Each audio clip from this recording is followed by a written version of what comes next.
aligned itself during the Cold War period with the USSR, and they received a lot of weapons, and they received food from the Russians, and they sought their protection. Pakistan aligned itself with the United States, and India also with Russia. So those are the major players in the region, and China, of course, is an independent actor. In 1979, a very interesting thing happened. Afghanistan is a Muslim country, 99% Muslim country. A communist party came into power. And communism is predicated on atheism. So how do you think an atheist political party came into power in a Muslim country? Of course. There was an election. Stop me if you've heard this before. Afghanistan has rigged elections. So, Hamid Karzai has been the president with 90% of the vote for the past decade. He is no longer the president of Afghanistan, and I'll tell you a little more about that when we get to contemporary times. What happened was the Russians rigged the elections, and the Russians did this in a lot of their ally states. They did this in Czechoslovakia in 1969. They did this in Yugoslavia, and they put Tito into power. And so the Russians like to have some very strong dictator who is their ally. By the way, America also likes very strong dictators. One of our best friends in the world is Saudi Arabia. That is not a democratic country, okay? So dictators are good friends because they don't have to ask for permission. They don't have to go to their Congress, and they don't have to look at public opinion polls. They just do whatever they want. And we thought, the analysts that were watching this, were thinking that Afghanistan would probably just go along with this too. Afghanistan was not going to go along with this. Something unprecedented happened in Afghan history. Political violence on a large scale. The Afghans had been peaceful people. The Afghans had a democratic history. They did have kings and queens at various points in time. The queen was more of a motherhead. She didn't have any real power. But Afghanistan had civil society. They had democracy. They knew how voting works. And it was surprising to see that the Russians would go in there and destabilize all of that and insert their will. But the reason that they did it is the bigger question to American foreign policy makers. Why did Russia go into a landlocked country with no agriculture, no industry? What do they want there? There's nothing there. It turns out you got to go back to the map.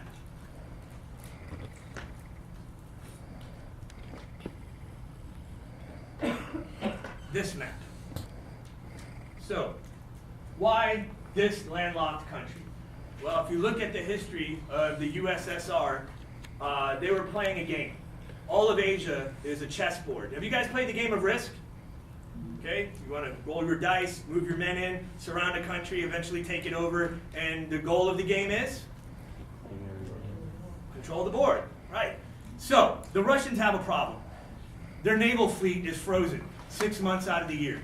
And so they can't resupply, they can't get back to port. American intelligence estimates were that they were gobbling up the Istans. So they have Turkmenistan, Tajikistan. They were going to take Afghanistan. The next question is, when you're in Afghanistan, are you going to take a right turn or are you going to take a left turn so that you can access warm water? Well, to the right is Iran. And to the right of that is the Persian Gulf. And that's where America's oil comes from. So, Jimmy Carter.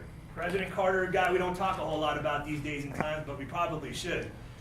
I know that as a domestic policy president, President Carter takes a great deal of criticism because he fouled up the economy and sort of denied the scope and severity of the problems that were taking place domestically. But foreign policy-wise, President Carter was remembered for the Iranian hostage situation. Perhaps you all have seen the movie with Ben Affleck recently, right? Argo. Okay, so what happened was an Islamic revolution is taking place in Iran. Our friend the Shah, the dictator, is ousted, and Jimmy Carter has really a bad set of options in front of him about our foreign policy. But he says one thing very distinctly, and it's very important to us today. Jimmy Carter said, this is the Carter Doctrine, anybody who messes with the Persian Gulf is messing with America. The Persian Gulf itself, the waterway, is of vital interest to the United States. The vital interest is? He didn't say that, but we all know what it is, right? So he said to the Russians, do not make a right turn, or as we're staring at the map, don't make a left turn. You come in here, you're messing with us. Because we want to see the Shah stay in power. We don't want this Islamic revolution to grab hold of power. We're looking at all these other things. Iran's really important to us. If you turn to the other direction, well, these guys now have a special membership. They're in a nuclear club. So in the 70s and 80s, though we officially did not say that we endorse nuclear weapons being proliferated into Asia, when they had the devices coming into their country, we saw them going in. You can't hide uranium. And we just turned a blind eye and said, oh, look at that, Pakistan's building a nuclear program. By the way, all their physicists went to school in this country, so it's not like we didn't know, okay? So we sent another message to the Russians. Turn that other way and we'll nuke you. We'll let them nuke you. And the Russians, tit for tat, always tit for tat, the Russians then give India nuclear weapons. They just went in there and gave them nuclear reactors. India did not develop any of its nuclear industry. The Russians did it all for them. So this part of the world becomes a very dangerous place. The goal is to bog the Russians down in Afghanistan. Do not let them advance. We're going to give them their Vietnam. This is payback.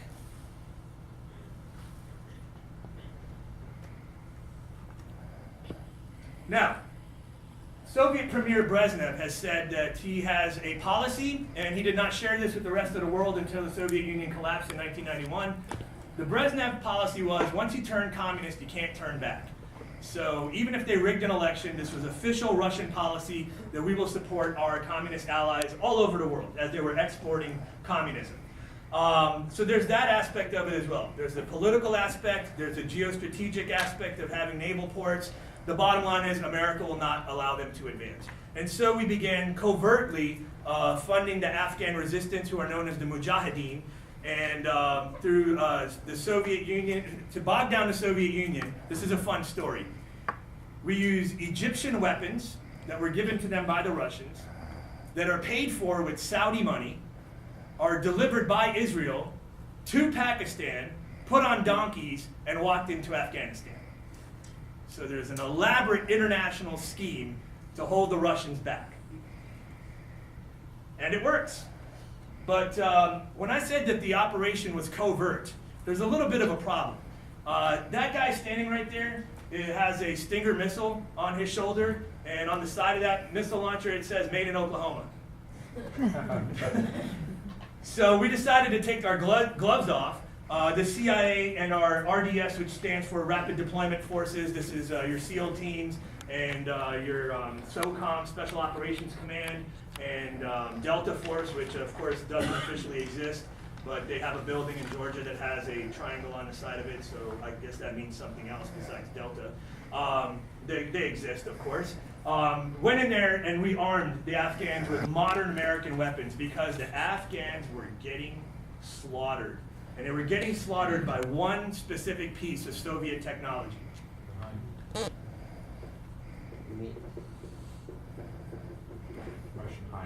Yeah. Mi-24 helicopter. The Ilyushin 24, NATO code word Hind helicopter. It's a flying tank.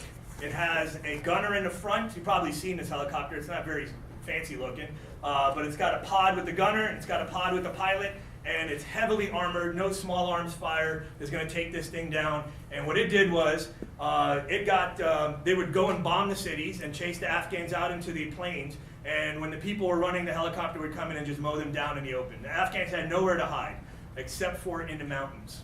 And so they would go and they would create an elaborate set of caves.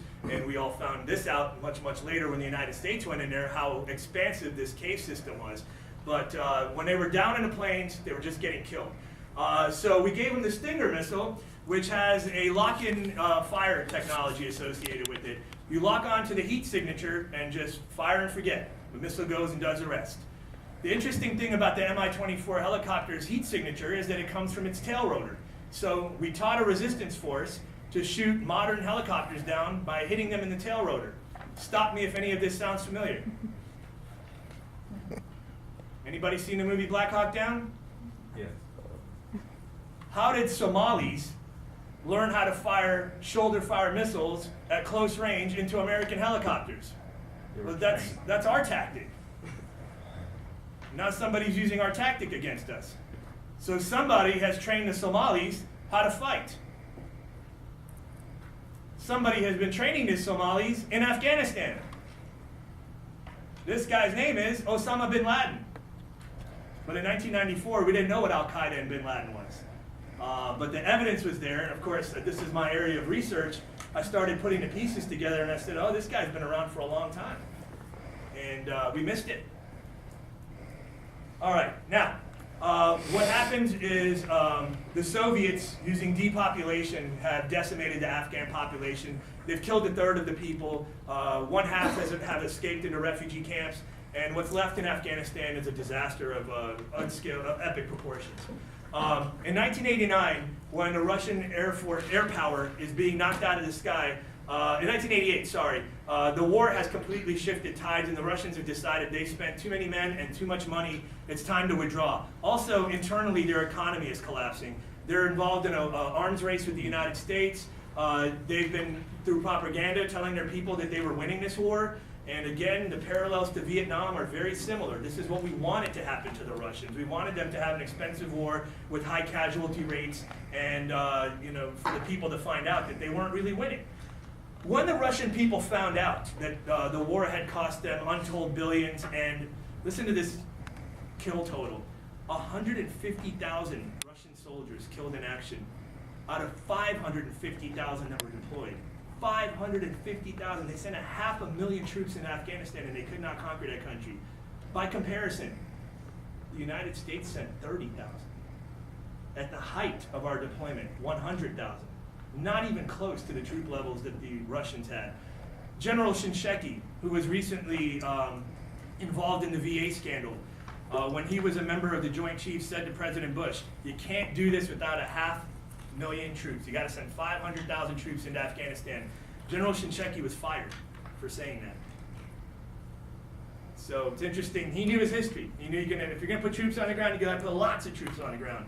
But anyways, the Soviets couldn't do it. And so what happens in Afghanistan is you have a decimated infrastructure, no economy, no education, no healthcare system, no system of governance, and civil war breaks out. So what happens is the refugees come back. And the refugees haven't just been sitting around praying. The refugees have been training and thinking and had lots and lots of kids because their population had been decimated. So as these kids come back, these are the bastard children of war. They have no education. Their parents, often one is dead or the other is disfigured. And so these kids have to take care of themselves. These kids said that they were the students of God. A student in Arabic is a talib, and so they called themselves the students, the Taliban. But the funny thing about it is they didn't go to school. So students of I don't know what, or perhaps extremism is probably the best answer to that. Because the Saudis were the ones that were running their schools, and the Saudis were giving them a version of Islam that is extremely conservative. It's called Wahhabism, and I'll have that in the PowerPoint in just a moment. You can see how that's spelled and look it up. The Wahhabis are the ones that are fueling ISIS. The Wahhabis are the ones that are fueling jihadism all around the world. And the United States knows this, and we do not cut off the funds. We know that this is happening. And so it's been very problematic. Maybe one thing that you might want to do is type my name into Google and read the paper I wrote about how to stop terrorist funds. I saw somebody plagiarized it at the Air Force Academy, but we'll let that slide. It's okay. I wanted them to read it. But I don't see anybody using those tools to stop terrorism, unfortunately. All right, so the Taliban show up in red Toyota pickup trucks with their guns and their Qurans. And I think it's a funny picture, actually, because they're not all bad guys. They wanted to have a civil society, and they wanted to stop the war, the civil war that was taking place. The kind of funny image that I want to paint for us here in Texas is they love God, they love pickup trucks, and they love their guns. So they show up on the back of, again, Toyota pickup trucks, and they take over the country. They sweep in from Pakistan, and they take over the western side of the country, and eventually they seize Kabul. What they do is they impose a very strict version of Islam based on Sharia law, so that's religious principle. And they started things like publicly executing people who were listening to music or dancing or flying kites. They did all kinds of horrible things. But one of the things that they didn't do was say no to American money. Back in these days, American oil interests got together in the form of the Aramco Corporation, and they went in there and they said they were going to build a $3 billion pipeline for free. They would just go in and build the pipeline to extract oil from Central Asia, which is locked up in Tajikistan and Uzbekistan and all those places Borat is from, right? There's lots of oil up there, so we got to get that down. We got to get it to a port in Pakistan. And as the Aramco oil pipeline is preparing to be built, these guys started to become more radical. Then we transitioned towards a change in American foreign policy. We have a new president. Before we get to our new president, I just wanted you to be aware of some of the things that the Taliban were doing. They were mutilating people's genitals. They were not letting girls go to school. Women were not participating in the economy. Women, again, because men are dead from the war of the 80s, are the majority of the population, and they have no say-so. They have no activities, no place in civic life, and it's a real tragedy. One of the things that I've been saying since 1994, which seems like a lifetime ago at this point, I was running around the country saying that the Taliban are violating human rights. The Taliban are committing crimes against humanity. We need to bomb these guys. We need to do something to these guys. And of course, everywhere I went, people were like, oh yeah, well, you know, bad things are happening everywhere, and why has everything got to be America's problem? And I was like, well, because we created the power vacuum. We watched these guys come in and do these things, and we got to stop them. And of course, it wasn't until the World Trade Center was attacked that anybody took anything that I was saying seriously. But many people have seen the crimes of the Taliban well before they did anything to the United States. So I want you to understand that these guys in our media, in our foreign policy circles are bad guys, but they've been far worse to their own people than they've been to us. And so to eradicate them, I think, is a policy goal, not only for our national interests and our national defense policy, but also for the sake of human sanctity, the sanctity of human life as well. So Al-Qaeda has set up shop in Afghanistan, and one of the things that Al-Qaeda has done is that they have conducted the Twin Embassy attack. This is Osama bin Laden's signature move. He likes to do double attacks so that you don't know how to respond to it. On the morning of 9/11, I got a call from my very best friend in the world, and he said, hey man, you know that stuff you're always talking about? Turn on the news. A plane crashed into the Trade Center. I said, nah, you haven't been to New York, dude. It's like in Dallas. You seen those planes approaching left field? They look like they're flying through the buildings. I was like, it's nothing. Don't worry about it. Plane probably, the GPS was off, and you know, it's an accident. And then, of course, I'm watching as the second plane hits, and I said, oh, this is bin Laden. And he said, how the hell would you know that? And I said, twin attack, buddy. This is how he works. And so all the signs were there that bin Laden was becoming more sophisticated. The most telling thing, not only did he attack American embassies, he attacked an American naval warship in the U.S., form of the USS Cole. They drove basically a dinghy, a rubber boat. They just drove it right into the hull of the USS Cole while it was parked in Yemen. This is unprecedented. Usually terrorists attack soft targets. They go after civilians. But to attack an American naval warship, at this point, people who are watching are going, this is pretty serious. These guys are sophisticated. They have weapons that are capable of mass destruction. We need to pay attention to these guys.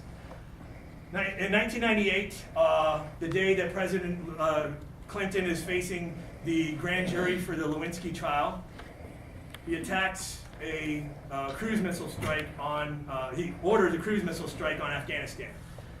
The intelligence on the ground put bin Laden at his training camp at 10 o'clock that morning. Something had happened and he had left at 9. So we had just missed him. Many people say Clinton did this because he knew that bin Laden was a significant threat. Other people say the timing is very convenient. He did it because he wanted to shift the country's attention away from the shenanigans that were involved in the White House. That's open for debate. I'm curious, as an audience, what do you think about that? The timing of it all. The escalation of the Al-Qaeda threat, and then when we finally do something. Combination of both. He could have done it the day before, he could have done it a month before, but he chose the day he was going in front of the grand jury. Right? Well, I think that yes, go ahead.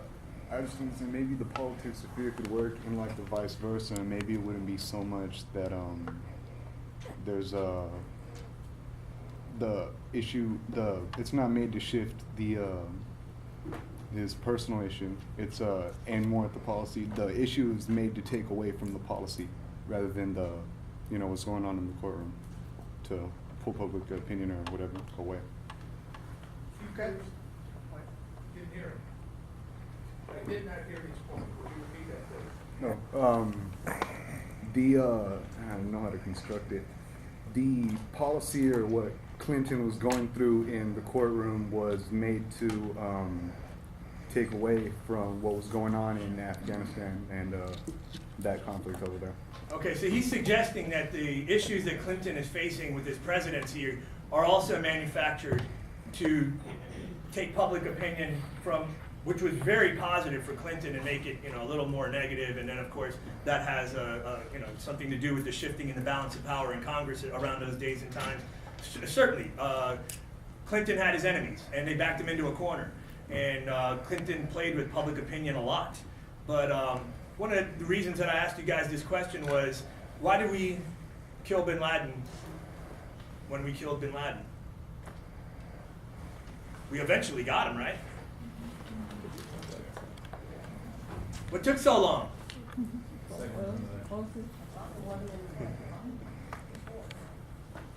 Where was he? A decade. President Bush committed his presidency to finding and killing this guy. Wanted dead or alive were his exact words. And he couldn't do it. And when Obama had his chance, did he hesitate? I think that if you're in the war room with the National Security Council and your top security advisors and they tell you we got bin Laden at a time and place, I think you take your shot, Lewinsky or not.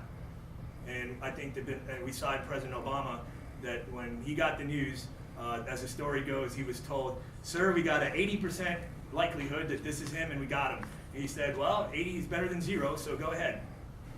Because that's what we had all this time. 0 since 1998. Couldn't find the guy, he's a ghost.